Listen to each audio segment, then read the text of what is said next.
नमस्कार, मैं हूं संदीप चौधरी। आप देख रहे हैं सबसे बड़ा सवाल। आज सबसे बड़ा सवाल में हम बात करेंगे रोजगार की। और रोजगार कहां पर? बिहार में।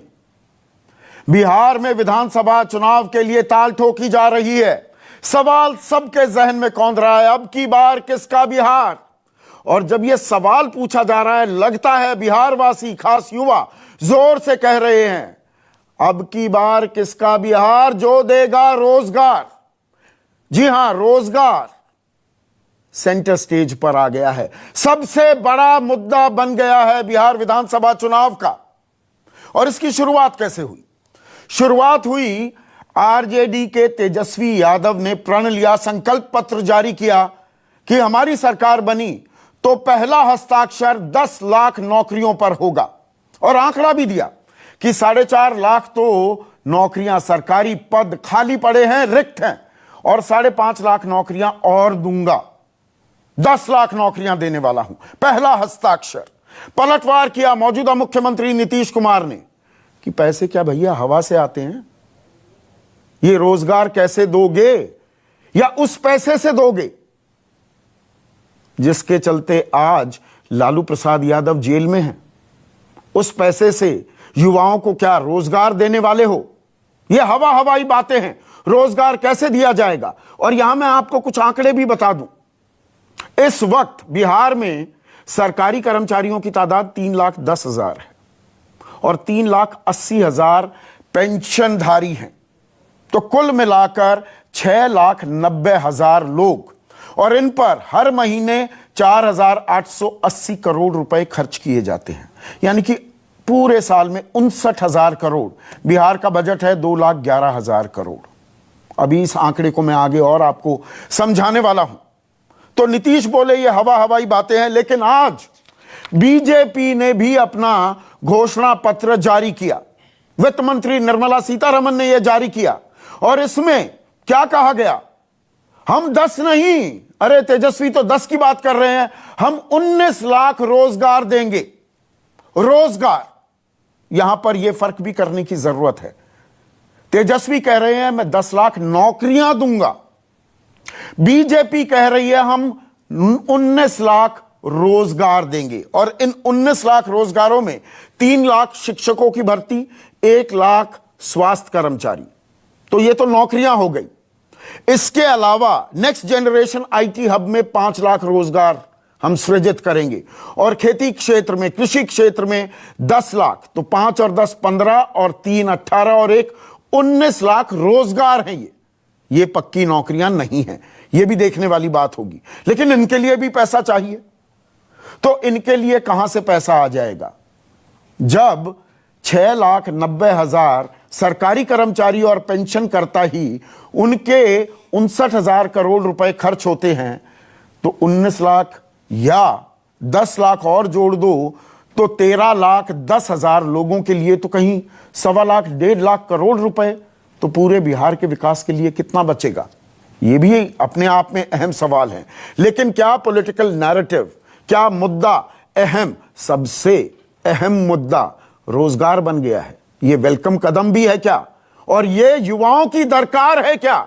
युवा 18 से 23 साल की उम्र वाले 1 करोड़ 20 लाख हैं। 30 साल की उम्र तक का आंकड़ा लगाएं, 2 करोड़ से ज्यादा यह आंकड़ा पार कर जाता है। 8 करोड़ वोटर्स हैं बिहार में। तो यह 25% का तबका है। यह डिसाइडिंग फैक्टर होने वाला है क्या? और इसीलिए सब इन्हें लुभाने में लगे हैं क्या? बयान सुन लीजिए।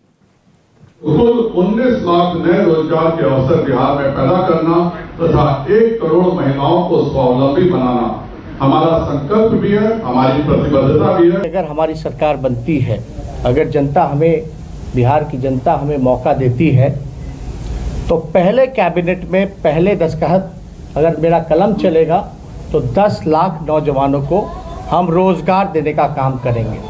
जो नौजवानों के लिए, जिन लोगों को रोजगार नहीं मिल पाएगा, उन लोगों को 1,500 रुपया, यानी कि 1,500 रुपया उनको मासिक दिया जाएगा, ताकि वो अपनी तैयारी करें। जब तक रोजगार नहीं मिलता, जब तक रोजगार सरकार के अंदर जो उस तरह की चीज़ें पैदा नहीं हो पाती उन क्षेत्रों के अंदर, तो अपने आप को मजबूत कर सकें और अपनी पढ़ाई को भी जारी रख सकें।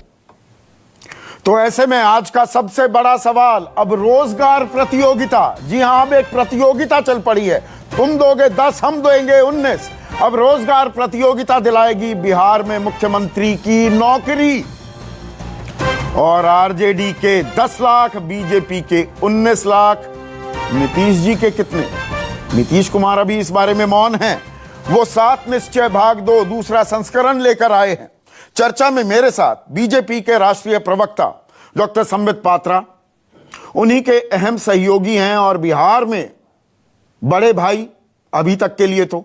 जेडीयू के महासचिव केसी त्यागी मेरे साथ हैं, कांग्रेस के राष्ट्रीय प्रवक्ता प्रोफेसर गौरव वल्लभ, आरजेडी के मुख्य प्रवक्ता मृत्युंजय तिवारी और मेरे सहयोगी सुकेश रंजन इस चर्चा में जुड़ चुके हैं। तो संबित, आप भी युवा ही हैं, आजकल हम 40-50 में भी युवा ही मानते हैं, तो आप भी युवा, मैं भी युवा। रोजगार की बात हो रही है, नौकरी की बात हो रही है, वेलकम कदम है ये चुनाव में? देखिए, अच्छी बात है। और आपने संदीप भाई एक बहुत अच्छे शब्द का प्रयोग किया, प्रतिस्पर्धा, कंपटीशन। ये चुनाव हिंदुस्तान के लोकतंत्र का सबसे बड़ा प्रतिस्पर्धा या कंपटीशन होता है और एक वेलकम कदम है। मैं ज्यादा रोजगार दूंगा, नहीं मैं ज्यादा रोजगार दूंगा, इस प्रकार की राजनीति ये एक पॉजिटिव राजनीति है, ना कि वो राजनीति। आप याद करिए 90 के, और हम सबके बड़े भाई, आपने सही कहा, वैसे तो केसी त्यागी जी को भी मैं युवा मानता हूं, दिखते तो पूरा युवा है मगर हैं हमारे बड़े भाई। आप उनसे पूछिए केसी त्यागी जी से, 90 के दशक में जब हम 10th क्लास 11th क्लास में जा रहे थे, उस समय के दौर में त्यागी जी ने उस राजनीति को देखा है। उस समय अगर चुनाव होते थे बिहार में, 300-400 लोगों को मर जाना, उनकी हत्या हो जाना, बूथ लूटना, सर कलम कर देना, गोली चलना, बम फटना, ये इतनी आम बात होती थी कि ये सब चर्चाएं होती ही नहीं थी कि मैं नौकरी दूंगा, तुम क्या दोगे। उस समय कौन कितना बूथ लूट सकता है। मैं तो बधाई देता हूं बिहार की जनता को और नीतीश जी को, बीजेपी को और जेडीयू को, कि एक बहुत लंबे समय तक इस प्रकार के राज को झेलने के बाद आज कम से कम नौकरी पर चर्चा हो रही है। को नहीं देंगे, पॉजिटिव राजनीति की ओर तेजस्वी को बधाई नहीं देंगे। तेजस्वी ने 10 लाख नौकरियों की हुंकार भरी, आपको 19 लाख रोजगार की बात करनी पड़ गई। मुख्यमंत्री तो कह रहे थे हवा में आते हैं क्या पैसे, अब आप 19 लाख रुपए क्या हवा में से लेके आएंगे?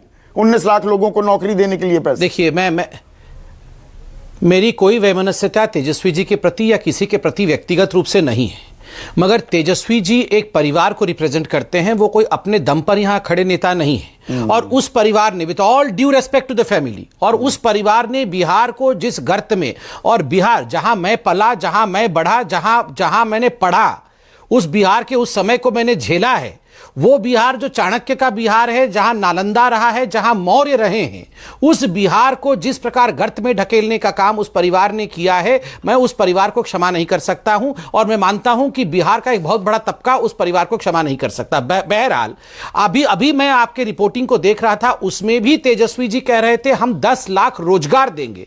मैंने बिल्कुल सही सुना, रोजगार देंगे। आपने रोजगार शब्द सुना, उन्होंने कहा 10 लाख नौकरियों पर हस्ताक्षर करूंगा, हम 10 लाख रोजगार देंगे। बयान में फिर से सुनवा सकता हूं, वो नौकरी की बात कर रहे हैं, आप रोजगार की। और यहां पर रोजगार को लेकर नीतीश कुमार अगर कहते हैं यार ये कहां से आ जाएंगी नौकरियां, तो आप 3 लाख ठीक है शिक्षकों को नौकरी देने की बात कर रहे हैं, 1 लाख स्वास्थ्य कर्मी, तो उसके लिए पैसे कहां से आ जाएंगे? मेरा सवाल ये है। चलिए, अब मैं मेन मुद्दे पर आके आंकड़ों के साथ बात करता हूं।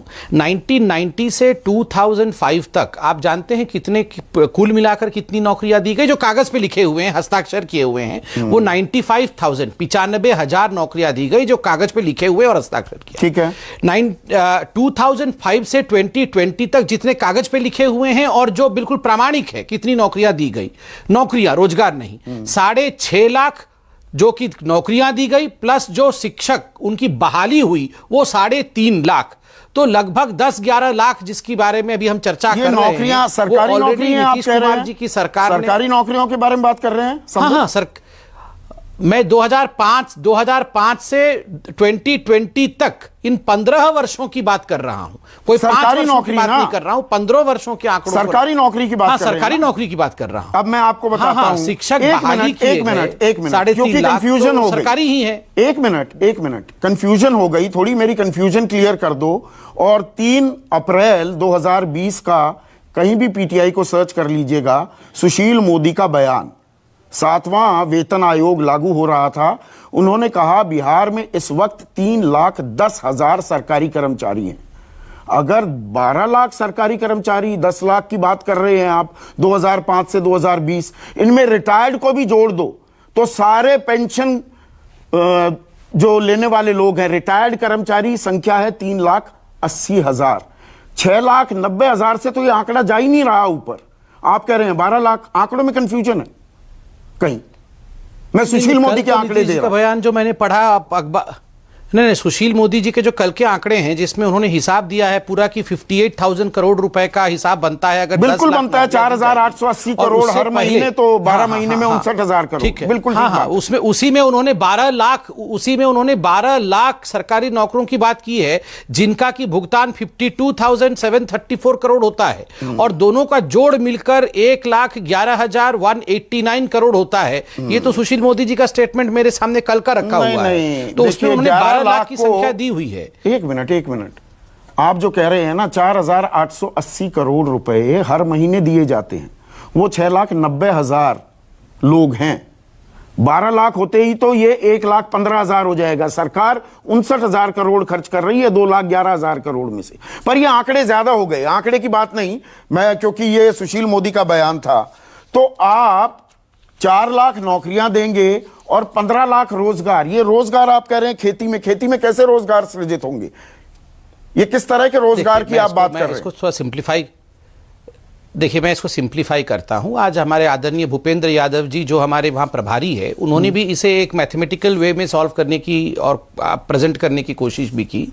देखिए उनका कहना है कि जो एफपीओ है, जो फार्मर प्रोड्यूसर ऑर्गेनाइजेशन है, ये जिस प्रकार सेल्फ हेल्प ग्रुप होता है ठीक उसी प्रकार ये भी एक अपलिफ्टिंग ऑर्गेनाइजेशन। एफपीओ के माध्यम से 1000 एफपीओ अगर हम बिहार में बनाते हैं और प्रत्येक, आप जानते हैं 700 से 1000 इसमें इन्वॉल्वमेंट होती है इंडिविजुअल्स की एक एफपीओ में मिनिमम, तो स्वाभाविक रूप से अगर 1000 एफपीओ बनते हैं और 1000 लोग प्रत्येक एफपीओ में इन्वॉल्व होते हैं तो 10 लाख की संख्या एक एम्पावर्ड होते हैं, उनकी जो आमदनी होती है वो दुगुनी होगी, भविष्य की गर्त में है ये सब। जैसे 2 करोड़ रोजगार दिए गए थे हर साल, वो जो वादा था उसकी तरह है ये रोजगार। देखिए नहीं, घोषणा पत्र तो भविष्य की घोषणा ही होती है। अगर हम इतना हमने जो दिया उसका भी मैंने आपके सामने आंकड़े रखे, जो देने वाले हैं वो आज घोषणा हुआ है, उसको मैं मैथमेटिकल डेरिवेशन के माध्यम से आपको समझाने का प्रयास कर रहा हूं। बाकी देखिए जो लोग समझेंगे नहीं समझेंगे, ये लोग उसी के आधार पर वोट करते हैं। और 2019 में उस समय भी ये हमें कह रहे थे कि कहां नौकरी दे दी, कहां मेरे खाते में पैसा आया, मगर 40 सीट्स हैं, 40 सीट है लोकसभा के बिहार में, सीट आप जीत गए, पर कभी ये नहीं बताया रोजगार कितने सृजित किए। 5 साल का आंकड़ा कभी नहीं दिया, अब 6 साल हो गए, उसका भी आंकड़ा नहीं दिया। संदीप भाई, देखिए संदीप भाई, मैं आपके डिबेटिंग स्किल को बहुत पसंद करता हूं क्योंकि आप बिल्कुल सही तरीके से सवालों को पूछते भी हैं। मैं इतना कहना चाहता हूं, अगर हमने कोई रोजगार नहीं दिया, किसानों को बदहाल कर दिया, तो मैं बताता हूं बिहार की जनता हमें 40 में से 39, जो कि स्ट्राइकिंग रेट ऑलमोस्ट 100% है, कदाचित नहीं देती। ये बहुत बिल्कुल नहीं वैलिड पॉइंट है, मैं उसको कॉन्टेस्ट नहीं कर रहा, पर आंकड़े भी दे दीजिएगा कभी। बिल्कुल, पर मैं एक और बयान सुनवाता हूं, जो ये हवाई बातों का जो तंज कसा नीतीश कुमार ने, उसका जवाब क्या दिया तेजस्वी ने। केसी त्यागी साहब गौर कीजिएगा, अगला चरण सवालों का आपसे है, सुनिए। हम सरकारी नौकरी दे रहे हैं, फर्क है रोजगार में और सरकारी नौकरी में फर्क है। और हम तो कह रहे हैं कि हम पहले कैबिनेट मीटिंग के, अगर पहला मेरा कलम चलेगा तो 10 लाख नौजवानों को सरकारी नौकरी दी जाएगी। आजकल हम देखते हैं, कहता है इतना लोगों को नौकरी दे। अच्छा, ऐसा कहीं है कोई दुनिया में जी? आप उतने लोगों को नौकरी दोगे तो बाकी को क्या नहीं दोगे? सबको दे दो। आप पैसा कहां से लाओगे? जिसके चलते अंदर गए उसी पैसा से होगा। क्या राज्य में तो नहीं पैसा होगा? पैसा कहां से लाओगे, सवाल ये पूछ रहे हैं।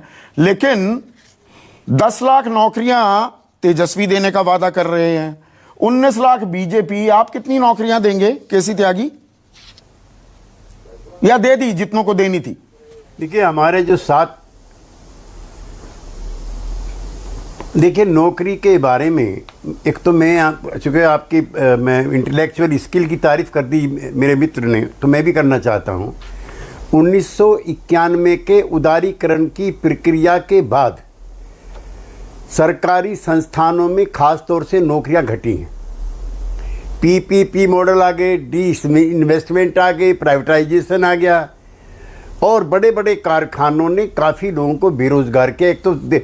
एक तो राष्ट्रीय स्तर पर मैं कहना चाहता हूँ, नंबर 1। नंबर 2, बिहार के मेरे 2 साथी बैठे हुए हैं, मृत्युंजय जी और सुकेश रंजन जी, ये जानकारी जानते हैं कि जब तक वहाँ पर इंडस्ट्री का जाल नहीं बिछेगा, 90% बिहार की आबादी आज भी ग्रामीण क्षेत्रों में रहती है। इसलिए रोजगार का जो सृजन है वो इंडस्ट्रियल इंफ्रास्ट्रक्चर के बढ़ने के बाद ही हो। तो 15 साल तो आपका राज रहा, कब नॉर्मल तेल होगा, कब राधा नाचेगी, आप इस कहावत से भली भांति वाकिफ हैं। कब नॉर्मल तेल होगा, कब लगेंगे वो इंडस्ट्रियल हब्स, कब राधा नाचेगी, कब मिलेंगे रोजगार? संदीप जी, 2013 में हमारी पार्टी का एक संसदीय मंडल जिसका हिस्सा मैं भी था, आदरणीय मनमोहन सिंह जी से मिले 2 करोड़ हस्ताक्षर के साथ, और हमने निवेदन किया कि इसको विशेष राज्य का दर्जा दिया जाए। सारी बिहार की पार्टियां इंक्लूडिंग आरजेडी भी, जो मृत्युंजय जी बैठे, इनकी पार्टी भी सब इस राय की थी। मनमोहन सिंह जी का जवाब आया, सुब्रमण्यम साहब उस समय, चिदम्बरम साहब उस समय वित्त मंत्री थे, कि ये संभव नहीं है। 15वें वित्त आयोग ने अपने टर्म ऑफ रेफरेंस में घोषणा कर दिया कि ये संभव नहीं है। इसलिए बिहार में जब प्रधानमंत्री नरेंद्र मोदी से भी ये सवाल पूछा, ये दरखास्त लगाई आपने, मनमोहन सिंह का जिक्र कर दिया, प्रधानमंत्री नरेंद्र मोदी से कहा कभी? लगाई। कहते हैं डबल इंजन सरकार है आपकी। प्रधानमंत्री नरेंद्र मोदी जी को 15वें वित्त आयोग के अध्यक्ष श्री एन.के. सिंह जी को मेमोरेंडम दिया गया। 15वें वित्त आयोग की रिपोर्ट में ही ये आया कि टर्म ऑफ रेफरेंसेस जो है चूंकि चेंज हो गई हैं, इसलिए बिहार को अतिरिक्त आर्थिक सहायता तो दी जा सकती है, लेकिन विशेष राज्य का दर्जा नहीं दिया। मतलब मनमोहन सिंह प्रधानमंत्री थे तो आक्रामक हो जाते थे, यहां पर बिल्कुल आसान भाषा आ रहे, एन.के. सिंह ने समझा दिया, नरेंद्र मोदी जी ने कह दिया, तो अब नहीं मिल सकता तो बात खत्म। ये बड़ी कन्वीनियंट पॉलिटिक्स है। तो दोस्तों से बात करते हुए और विरोधियों से बात करते हुए थोड़ा फर्क रहता है। अच्छा ये फर्क रहता है।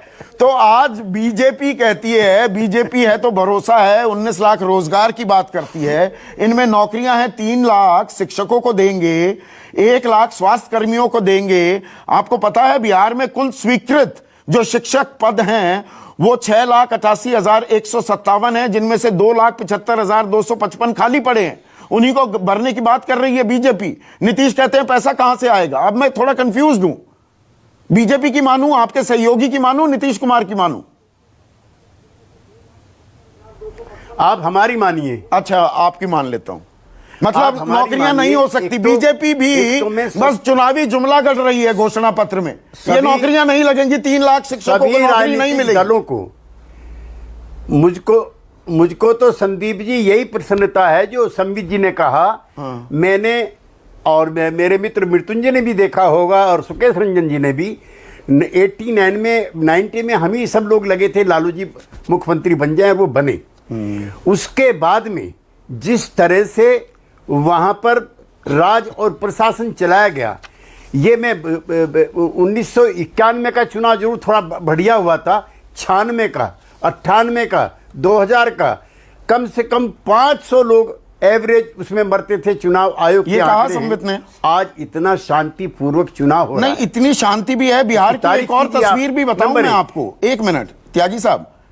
बिहार में देश के सर्वाधिक गरीब हैं, 33.74। बिहार की जनसंख्या 12,47,99,926 लेटेस्ट जो आंकड़ा है, उनमें से 4,21,07,495, हर 3 में से 1 व्यक्ति गरीबी रेखा से नीचे है। 12वीं में स्कूल में ड्रॉप आउट रेट 40% है और बिहार में ट्रेन टीचर्स सिर्फ 24.53% हैं।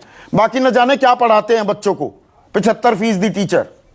ये 15 साल के आपके राज में हुआ है, इसीलिए नौकरियां नहीं मिल पाती। 15 बात नौकरी की है। पहले अब 15 साल अब 15 साल पहले का भी आ जाइए संदीप जी। अरे तो मैं अभी की आपने बात अच्छा करेंगे किया, या मुझे enlightened कर दिया। सबको हिस्ट्री थोड़ा- ऑनर्स पढ़ाना है क्या केसी त्यागी साहब? सब पूरा देश हिस्ट्री ऑनर्स पढ़ ले। ऐसा है संदीप जी, कोई पंजाब हरियाणा से तो मुकाबला हो नहीं रहा है। जिनके बाद हम सत्ता में आए हैं उन्हीं से तुलना करेंगे ना, न्यूजीलैंड से तो नहीं करेंगे। मैं आपको कहना चाहता हूं कि जीडीपी ग्रोथ है 93-94 में 2000-2005 में 5% थी। And you know what is the GDP growth as on today 11 point something, 11.5, बिल्कुल सही कह रहे हैं। है उससे भी ज्यादा, हाँ 11.5 है, नेशनल ग्रोथ से भी ज्यादा। बिल्कुल है। नेशनल ग्रोथ तो आपको पता ही अच्छा, है 3.1 पर आ गई थी साल के शुरुआत में। अच्छा थोड़ा दूसरे उद्योग के, बस मैं आखिर कर रहा हूं। हाँ, करिए। दूसरा उद्योग और बता दूं, उसका नाम था किडनैपिंग उद्योग। हाँ। 87 में 88 में 57 और 60 लोग डेली किडनैप होते थे। 91 में 90 में 209 और 291 और अब 5 या 7।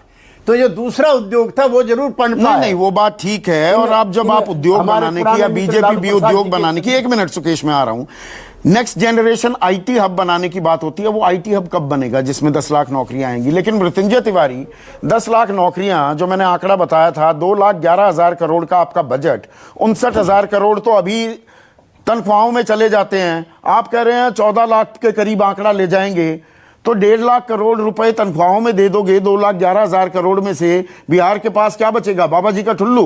किस बात का विकास होगा? सब तनख्वाहों में बांट दोगे। संदीप जी, सबसे पहले हम आपको बता दें कि जो बिहार का बजट है 2,11,000 का, उसका तो 40% राशि इस एनडीए की डबल इंजन की नाकारा सरकार सरेंडर कर देती है। बताइए, अब 30,000 करोड़ का जो घोटाला होता है, वो जो राशि, इस राशि का हम वेतन देंगे, ये कह रहे हैं रोजगार का सृजन अवसर प्रदान करेंगे। हमारे नेता कह रहे हैं हम सरकारी नौकरी देंगे। कैसे दे देंगे? समझिए, पैसा है क्या? संबित पात्रा जी, हम तो करें संदीप जी, ये बिहार की धरती है जहां दशरथ मांझी पैदा लेते हैं और पहाड़ तोड़कर रास्ता बना लेते हैं। सुनने में अच्छा लगता है। शक्ति और संकल्प शक्ति होना चाहिए। आज नहीं संदीप जी, आज बीजेपी को हमने घसीट कर इस मुद्दे पर लाया।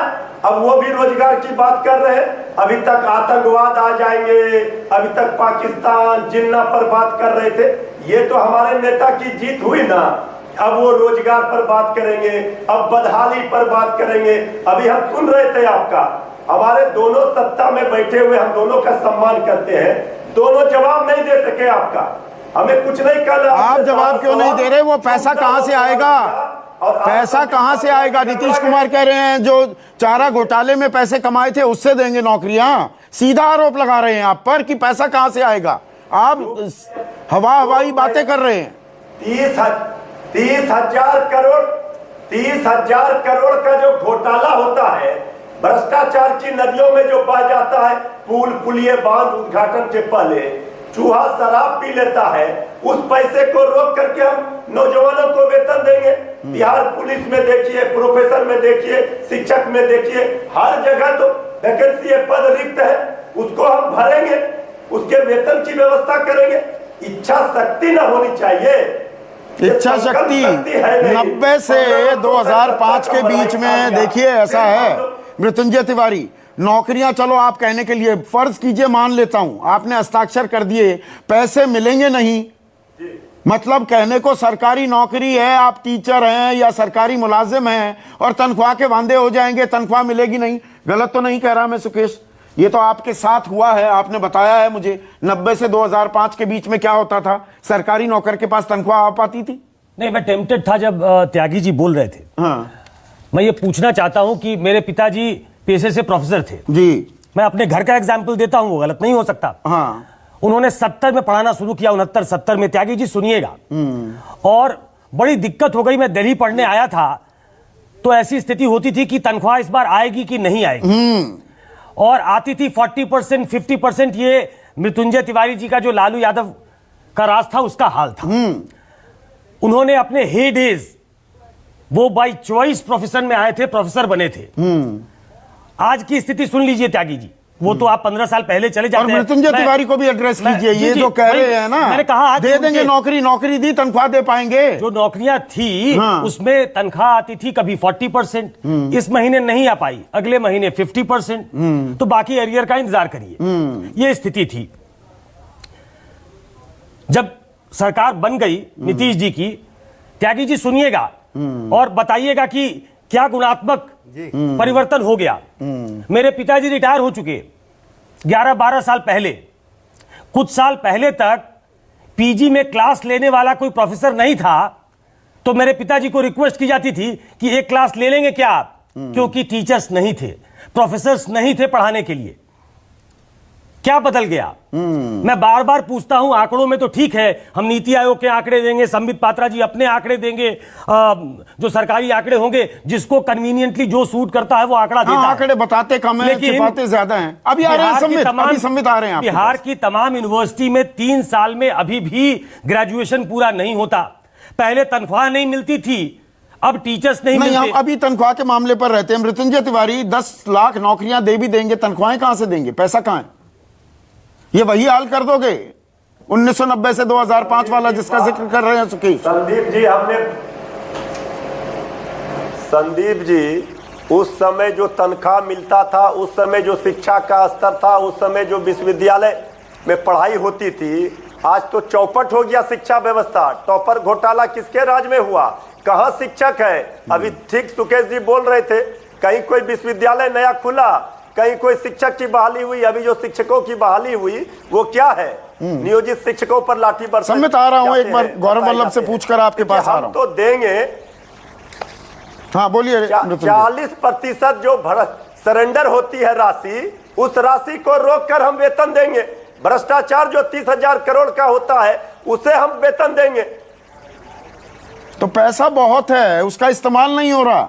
गौरव वल्लभ 10 लाख नौकरियां दे देंगे, फंड यूटिलाइजेशन नहीं हो रही है। 1 मिनट, अब गौरव वल्लभ स्क्रीन पर। और आप तो बेरोजगारी भत्ते की भी बात कर रहे हैं, 1500 रुपए दे देंगे। 2 करोड़ लोग हैं 30 साल की उम्र तक के, उनमें से फर्ज कीजिए 1 करोड़ लोग कहेंगे कि बेरोजगारी भत्ता चाहिए। वो पैसा है आपके पास? जी, मैं एक सवाल का जवाब देता हूं संदीप जी। अभी आपने कहा, और जदयू के और भाजपा के प्रवक्ता जो सज्जन बैठे हैं उन्होंने कहा, देखो कितनी खुशी हो रही है। इन दोनों की खुशी का उस दिन क्या ठिकाना होगा संदीप जी, जब 10 लाख नौकरियां मिलेगी। इन दोनों को खुश करने के लिए आज बिहार के 10 लाख लोगों को नौकरी देना जरूरी है। और दूसरी बात, आपने कहा पैसा कहां से आएगा। मैं आपसे पूछता हूं Sandeep ji, right to education में जो सेंट्रल गवर्नमेंट से जो हजारों करोड़ का फंड गया, क्या बिहार गवर्नमेंट ने उसको यूटिलाइज किया? आपको जान के आश्चर्य होगा कि फंड का एक बड़ा पार्ट उन्होंने यूटिलाइज तक नहीं किया। तो ये तो इनकी हालत। मैं आंकड़ा बता देता हूं, 2010-11 से 2015-16 के बीच 26,500 करोड़ 26,500 करोड़ रुपया राइट टू एजुकेशन बच्चों को पढ़ाने के लिए दिया गया, वापस कर दिया, इस्तेमाल ही नहीं किया नीतीश कुमार सरकार। तो ये मैं तो माननीय सुशील मोदी जी की बात को सही मान लेता हूं। उन्होंने कहा 58,000 करोड़ कहां से आएंगे, 26,500 की व्यवस्था तो यहां हो गई है, क्योंकि नीयत साफ है। दूसरा, फिर हमारे जो पुल बनेंगे ना संदीप जी, वो उद्घाटन से पहले ध्वस्त नहीं होंगे, वो उद्घाटन के बाद भी चलेंगे। और जो भ्रष्टाचारी होंगे वो जेल में होंगे, वो घोटालेबाजों को टिकट नहीं दिए जाएंगे, उनका माल्यार्पण करके उनको अपना चेहरा नहीं बनाया जाएगा। अच्छा, आप ये बात कह रहे हैं जिन्होंने भ्रष्टाचार के मुद्दे पर सत्ता गंवाई। मैं एक पे बात कर देता हूँ। हाँ। फिर तीसरी बात, जो आपने इनसे पूछा भाजपा के प्रवक्ता से कि 19 लाख का ब्यौरा किया है, मैं बताता हूं ना आपको 19 लाख का ब्यौरा किया है। 19 लाख में से 5 लाख आईआईटी और 10 लाख किसान, मतलब 15 लाख तो वही है पुराना मॉडल संदीप जी, पकोड़े और पान की दुकान, जो मोदी जी का चिर परिचित मॉडल है, जिसमें जदयू की सहमति है। वही इनका रोजगार का मॉडल है 15 लाख के लिए। मैं पूछना चाहता हूं दोनों से दोनों सज्जन बैठे हैं सरकारी जो जब JDU के महकमों और में भाजपा उतनी की नौकरियां ही नहीं है, दे नहीं पाएंगे तो प्राइवेट सेक्टर में क्रिएट मैं करनी आपसे- पड़ेंगी ना, आईटी हब बनेगा ना। नहीं, मेरी बात पूरी होने दीजिए संदीप। हाँ। मैं इनसे दोनों से पूछना चाहता हूं कि पिछले 15 साल से आईटी में कितने SEZ बने? आपके दर्शकों को जान के आश्चर्य होगा, देश में 250 SEZ है, बिहार में एक भी SEZ नहीं। यहाँ पे आके बोल रहे हैं 5 साल में SEZ बना के और हम 5 लाख नौकरियां दे देंगे। समझते हो कि SEZ का मतलब क्या होता है? दोनों सज्जनों से पूछना चाहता हूं, कैसे बनते हैं? क्यों नहीं बनाया आपने 15 साल में एक भी SEZ? आज पटना तक में एक भी मैं आ रहा हूं कैसे SEZ त्यागी नहीं। साहब। और यहाँ क्या संदीप भाषण जी, दे एक रहे हो? सेकंड। मैं आ रहा हूं सर। हाँ बोलिए गौरव, आप अपनी बात पूरी कीजिए। तो मैं ये कह रहा हूँ एक भी SEZ नहीं है पटना तक में, और यहाँ कह रहे हो 5 लाख हम आईटी में नौकरियां दे देंगे। क्या दृष्टिकोण है आपका? आपका लिए नौकरी सिर्फ पान और पकोड़ों की दुकान है। अब देश का और बिहार का युवा आपके झांसे में नहीं आने वाला। और रही बात 58,000 करोड़ की, 26,500 की व्यवस्था तो आज हो गई है, और नियत साफ होगी तो वो पुल टूटेंगे नहीं, उन पुलों पे गाड़ियां चलेंगी। छत्तीसगढ़ और जो में, भ्रष्टाचार राजस्थान में, करेंगे, पंजाब उनको में जेल कितने जाना रोजगार पड़ेगा। सृजित कर दिए आपने गौरव वल्लभ जी? आप वापिस पूछिए। छत्तीसगढ़, राजस्थान, पंजाब में कितने रोजगार सृजित कर दिए?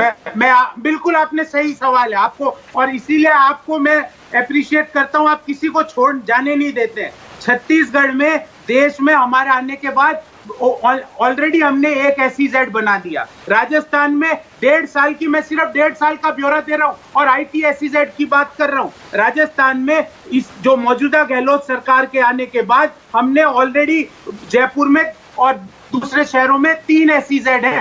तो रोजगार का सृजन हम कर रहे हैं। देश में 250 SEZ में, बिहार में एक भी नहीं, और यहाँ के IT फर्म में नौकरियां देंगे। किसानों ठीक की है, बदहाली संबित आज पात्रा ये है। स्क्रीन पर। संबित नीति- पात्रा रिस्पॉन्ड कीजिए। ये 15 लाख नौकरियां जो 19 में से 15 हैं, ये पकौड़े तलने और पान बनाने के लिए ही हैं, ये आरोप लगा रही है कांग्रेस पार्टी। देखिए, मैं एक एक करके सबका जवाब दूंगा और आराम से देता हूं। देखिए, इन्होंने कहा ये पकौड़े तलने और पान वालों की नौकरी देने वाले हैं। देखिए, विद ऑल ड्यू रेस्पेक्ट, पकौड़े वाले भी बुरे नहीं है, पान बेचने वाले भी बुरे नहीं है, मगर हमने आपको बताया कि एफपीओ में पकौड़ा और पान नहीं है। एफपीओ में अपने फार्मिंग प्रोड्यूस को किस प्रकार से अच्छे भाव में बेचा जा सके उसकी तकनीक है, और उसके माध्यम से एक बहुत बड़ा वर्ग आगे बढ़ेगा। दूसरी बात है, कम से कम हम किडनैपिंग इंडस्ट्री नहीं चलाने वाले हैं। देखिए सुकेश रंजन जी, हम सब बैठे हुए हैं, हम लोग, मैंने बिहार को उस समय देखा हुआ है, किडनैपिंग इंडस्ट्री कितनी एक्टिव थी, फिरौती के रकम किस प्रकार दिए जाते थे। और तो और हम लोग उन परिवारों में से हैं, और मेरे हजारों ऐसे परिवार जानकार हैं जिन्होंने उस समय बिहार का पलायन किया। डॉक्टरों ने इसलिए पलायन किया क्योंकि आप अगर पेशेंट देखते हैं, अच्छा कमाने लगते हैं, तो आपके बच्चे को उठा लिया जाता है, आपके घर से फिरौती ली जाती है। किसी की गाड़ी बड़ी आ गई, आपने कार खरीद लिया, तो आपका कार अगले दिन उठा लिया जाएगा, आपको कार रखने का हक नहीं था। दूसरी बात, इन्होंने कहा जो भ्रष्टाचारी है उनको बख्शा नहीं जाएगा। मैं बिहार की जनता से पूछता हूं, आप नीतीश कुमार वर्सेस लालू कर दीजिए भ्रष्टाचार के लिए। मैं सवाल पूछता हूं, नीतीश कुमार जी ने अपने बच्चे को, अपने बेटे को, अपने बेटी को इतना सा दिया है, इतनी जमीन दी है कहीं पर, इतने पैसे दिए हैं, 25 पैसा दिया है नीतीश कुमार ने अपने बेटे को। और बता दीजिए लालू प्रसाद यादव जी ने अपने बच्चों के लिए क्या किया है। आज जेल में नीतीश कुमार जी हैं या लालू प्रसाद यादव जी हैं? किसके खिलाफ कोर्ट ने कहा है? इसलिए नीतीश कुमार वर्सेस लालू प्रसाद यादव, भ्रष्टाचार को लेकर मत करिए। अब आंकड़ों पे आपने एक मिनट आंकड़ों पे आ रहा हूं। आपने कहा फिरौती, और वैलिड पॉइंट है, फिरौती रंगदारी एक उद्योग था, पर गौरव वल्लभ पूछ रहे हैं 250 SEZ बन गए देश में, स्पेशल इकोनॉमिक जोन्स, और उन्हीं में ही IT हब बनेंगे और ये तमाम चीजें, एक भी क्यों नहीं बना बिहार में? आंकड़े पे आ रहा हूं मैं इसी पे आंकड़ों पे आ रहा हूं। इससे पहले 3 प्रश्न और पूछे गए थे, मैं तीनों का जवाब दे दूं वो आंकड़ों के आधार पर। एक पूछा गया कि आप स्कूल और इत्यादि तो कुछ बनाए नहीं, एजुकेशन की लेवल तो और खत्म हो गया, अभी आरजेडी के प्रवक्ता ने बोला। देखिए आंकड़े क्या है, 1990 टू 2005 1505 स्कूल बिल्डिंग थे, 2005 से 2020 15,603 स्कूल बिल्डिंग बने, एडिशनल क्लासरूम 2060 उस समय लालू जी के समय, अब 2,77,500, और कुल मिला के जो शिक्षक ऐड हुए हैं उसके बाद वो 3,34,000। उनमें से 1/4 शिक्षक ही ट्रेंड हैं, 3/4 शिक्षक अनट्रेंड हैं, ये भी बता दीजिए सर। ठीक है सर, ट्रेंड और अनट्रेंड मिला के ऐड हुए हैं, ट्रेनिंग और आगे दी जाएगी। इंजीनियरिंग कॉलेज में बताता हूं, 1990 2005 में एक भी इंजीनियरिंग कॉलेज नहीं बना, एक भी। 2005 से लेकर 2020 तक 39 इंजीनियरिंग कॉलेज बने हैं। पॉलिटेक्निक कॉलेज 1990 से 2005 ठीक है, अभी रोजगार पर रहते हैं, आपने पूरे आंकड़े बताए। से 2020 SEZ नहीं है अगर बिहार में, तो रोजगार सृजित कैसे होंगे? पढ़ाई होगी, शिक्षा होगी। SEZ नहीं होंगे तो रोजगार सृजित कैसे होंगे? नहीं होना चाहिए सर, देखिए होना चाहिए और उसके माध्यम से आईटी हब बनाना चाहिए। आईटी हब से रोजगार सृजित होगा, बिल्कुल बनाना चाहिए सर। देखिए अगर हमको एक समतल भूमि आपने दिया होता विरासत में, तो हम अट्टालिका परसों खड़ी कर देते, मगर आप अगर 500 फीट का गड्ढा देंगे, उस गड्ढे को भरा गया है, उसके ऊपर 15 साल काफी लंबा समय नहीं होता क्या? और सर देखिए 25 साल का समय, 10 साल कांग्रेस पार्टी का, 15 साल लालू प्रसाद यादव जी का जंगल राज भी कोर्ट ने कहा था। 25 साल को हमने 15 साल में पाट दिया है सर, पाट दिया है। मैंने एक एक का आंकड़ा यहां इकट्ठा किया हुआ है। ठीक है केसी त्यागी, आप रिस्पॉन्ड करना चाह रहे थे, एक मिनट, सभी को थोड़ा और वक्त देना है क्योंकि now we are running out of time. KC Tyagi, मेरा सवाल सीधा है, देखिए बीजेपी 19 लाख कह रही है, मैं सब फेस वैल्यू पर ले लेता हूं। संबित कह रहे हैं 19 लाख नौकरियां करेंगे, रोजगार सृजित करेंगे, मान लेता हूं। महागठबंधन, विपक्षी महागठबंधन कहता है कि 10 लाख नौकरियां दे दूंगा। आप कितनी नौकरियों की बात कर रहे हैं? इस बारे में नीतीश खामोश क्यों है?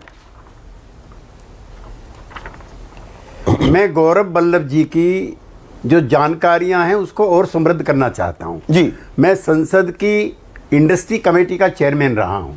आपके प्रधानमंत्री और वित्त मंत्री के उदारीकरण की प्रक्रिया के दौरान जमीन हड़पो कार्यक्रम शुरू हुआ था, उसका नाम था SEZ।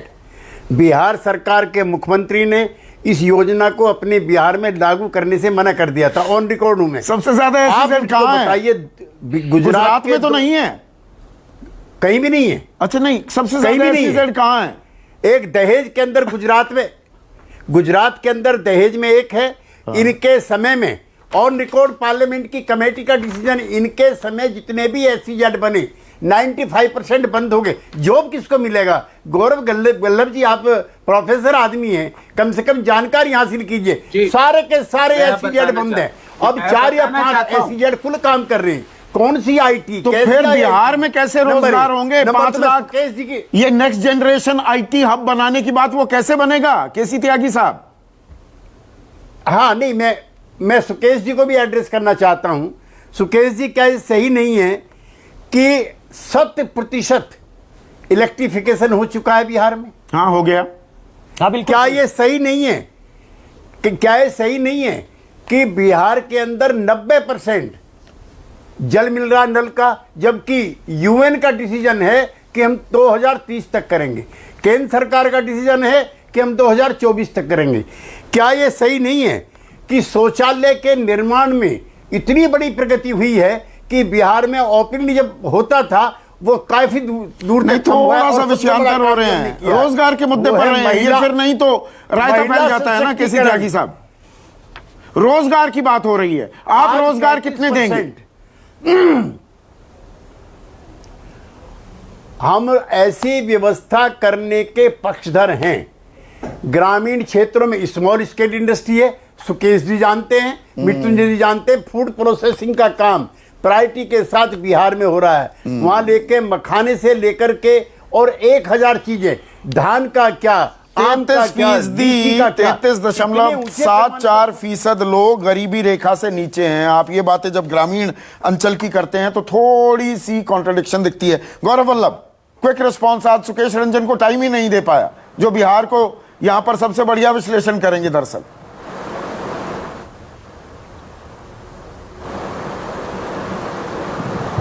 गौरव।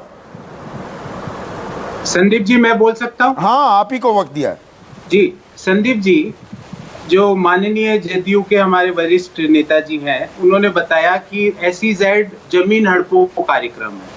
भाजपा कह रही है SEZ खोलेंगे। यही तो डबल इंजन है, एक इंजन गाड़ी को इधर, पर आपने जितने SEZ खोले 90% बंद हो गए, ये कह रहे हैं केसी त्यागी। दूसरी बात संदीप जी, माननीय वरिष्ठ नेताजी के संज्ञान में मैं लाना चाहता हूं कि देश में जो 238 SEZ है ना, उनमें से 20 गुजरात में है, 32 कर्नाटक में है 40 तमिलनाडु में है और 13 उत्तर प्रदेश में, और सबसे ज्यादा एसईजेड कहीं किसी क्षेत्र में है तो 222 में से 129 सिर्फ आईटी और आईटी इंडस्ट्री के लिए है। जो ये 5 लाख का जो जुमला पैकेज आज आया ना कि आईटी इंडस्ट्री में हम रोजगार सृजन करेंगे, ये बिना एसईजेड के देश में कहीं भी आईटी का मेगा रोजगार का सृजन नहीं हो सकता। माननीय नेताजी, मैं आपके संज्ञान में लाना चाहता हूँ। तो ये नहीं हो सकता, आप ये कह रहे हैं। एक मिनट मृत्युंजय तिवारी, पर बात तो वही आएगी, तो सिर्फ सरकारी नौकरियां ही करेंगे आप? कोई प्राइवेट सेक्टर में क्या कोई नौकरी नहीं चाहता है, या उसके लिए आपका कोई आइडिया ही नहीं है? संदीप जी, तेजस्वी यादव जी ने पूरा रोड मैप और ब्लूप्रिंट के साथ सब बात प्रेस कॉन्फ्रेंस मैं आ रहा हूं संवेद, अगर वक्त मिला तो। अभी सुकेश नहीं बोले, हम कैसे जो है। बोलिए मृत्युंजय। अभी तक फैक्ट्री नहीं लगे बिहार में, 15 वर्षों में कोई फैक्ट्री नहीं लगे, तो आदरणीय मुख्यमंत्री जी ने कहा कि ये समुद्र के किनारे नहीं है, यहाँ फैक्ट्री नहीं लगेंगे। लेकिन पंजाब है, हरियाणा है, मध्य प्रदेश है, ये भी हमारे पास उदाहरण है। तो ये तो सरेंडर कर दिए ये डबल इंजन की सरकार ने कि हम रोजगार के अवसर प्रदान ही नहीं करेंगे। रोजगार पर तो ये लोग बात ही नहीं करते हैं। हमने तो पूरा रोड मैप और ब्लूप्रिंट। तो आप दावा कर रहे हैं आपने रोजगार पर इस नैरेटिव को लिया। एक मिनट, अब सुकेश रंजन को थोड़ा वक्त दिया जाए। तो सुकेश, ये जो रोजगार प्रतियोगिता चल रही है मुख्यमंत्री की नौकरी के लिए, ये पूरा अब नैरेटिव बदल गया है। और जनता, ये देखिए, अब हम 19 देंगे, 19 का 20 भी हो सकता था वैसे, 10 के दुगना दे देंगे, पर 19 दिया गया है। 19 और 10 की ये लड़ाई है, आप इसको किस तरह से आंक रहे हैं? देखिए, तेजस्वी यादव ने वो नर्व पकड़ लिया है। आपने कहा कि आपके पास कोई विजन नहीं है कि आप रोजगार दोगे। देखिए, पहली प्राथमिकता जो बिहारी माइंडसेट है वो अभी भी है कि हम सरकारी नौकरी करेंगे। पहले पढ़ाई लिखाई करेंगे और उसके बाद नौकरी करेंगे। और नौकरी प्राइमरीली अगर सरकारी मिल जाए तो बहुत अच्छा है। पहले सिविल सर्विसेज में बैठेंगे, पीओ का एग्जाम देंगे, कुछ सरकारी नौकरी और हो सकती है। अगर नहीं होंगे तो अब थोड़ा ब्रॉडर हुआ है माइंडसेट, जिसमें लोगों को लगता है कि आईटी सेक्टर में काम करेंगे, हम मैनेजमेंट करेंगे। तो जो सरकारी नौकरी है उसको तेजस्वी यादव ने डिस्कोर्स में लाकर खड़ा कर दिया है। ये तमाम जो आप प्रतिस्पर्धा देख रहे हैं, ये दरअसल उसी का नतीजा है। अब इसमें नीतीश कुमार कुछ कमिट नहीं कर सकते। वो 15 साल से सत्ता में हैं। अगर वो सत्ता में आते हैं तो वो उनका कमिटमेंट निभाना पड़ेगा। जब घोषणा पत्र में होता है, बीजेपी तो कह रही है ना, बीजेपी ने बहुत क्लेवरली उसको क्राफ्ट किया है। और बीजेपी है तो भरोसा है, टैगलाइन भी है। हाँ, वो ठीक है। वो नीतीश कुमार उसको मानते हैं कि मोदी है तो मुमकिन है, नीतीश है तो संभव है। उन्होंने अपने हिसाब से ले लिया है। उन्होंने क्राफ्ट ऐसे किया है उसको कि हम 3-4 लाख नौकरी देंगे, बाकी जो है वो रोजगार देंगे। कुल मिलाकर नीतीश कुमार अपनी एक, अब चूंकि उनके पास एक अपना नौकरी को लेके वो कमिटमेंट नहीं देना चाहते, तो वो लड़कियों पे, महिलाओं पे, आज उनके भाषण देखे, उसका लंबा विश्लेषण मैं कर सकता हूं। लेकिन वो जो पुराना उनका वोट बैंक है, उनकी तरफ उनकी निगाह फिर से गई है। वो ज्यादा समय लड़कियों पे, महिलाओं पे दे रहे हैं कि जो उनका वो कमिटेड वोट बैंक है वो उनसे 50,000 रुपए देंगे ग्रेजुएशन करने पर। 50,000 रुपए ग्रेजुएशन करने पे लड़कियों को देंगे। 12th करने के बाद हम 25,000 देंगे, जो पहले 10,000 था। तो ये 50% युवा हैं दरअसल, उनको पोशाक, साइकिल पहले दे चुके हैं। अब ये और बढ़ा रहे हैं। बिल्कुल उसी को कंटिन्यू करके और उसको आगे बढ़ा के एक विजन सामने रखना, वो दरअसल एक अपने लिए वोट बैंक उसमें से कार्व आउट। तो रोजगार मुख्य मुद्दा बन गया है। आप सभी का बहुत बहुत शुक्रिया। देखिए, संबित, गौरव, केसी त्यागी साहब, मृत्युंजय तिवारी, और आप सब बोलना चाह रहे थे और भी बोलना चाह रहे हैं। देखिए, चर्चा का यही मजा होता है, हम बहस तो करते नहीं, चर्चा की, सबने अपनी बातें भी रखी। वक्त यहीं तक था, तो आज के लिए बस इतना ही। पर रोजगार सेंटर स्टेज पर आ रहा है, ये एक खुशखबरी है क्या बिहार से, या अभी तो बहुत कुछ होना है बिहार में, नैरेटिव फिर कहीं ना बदल जाए? आज के लिए, अभी के लिए बस इतना ही। नमस्कार। सबसे बड़ा सवाल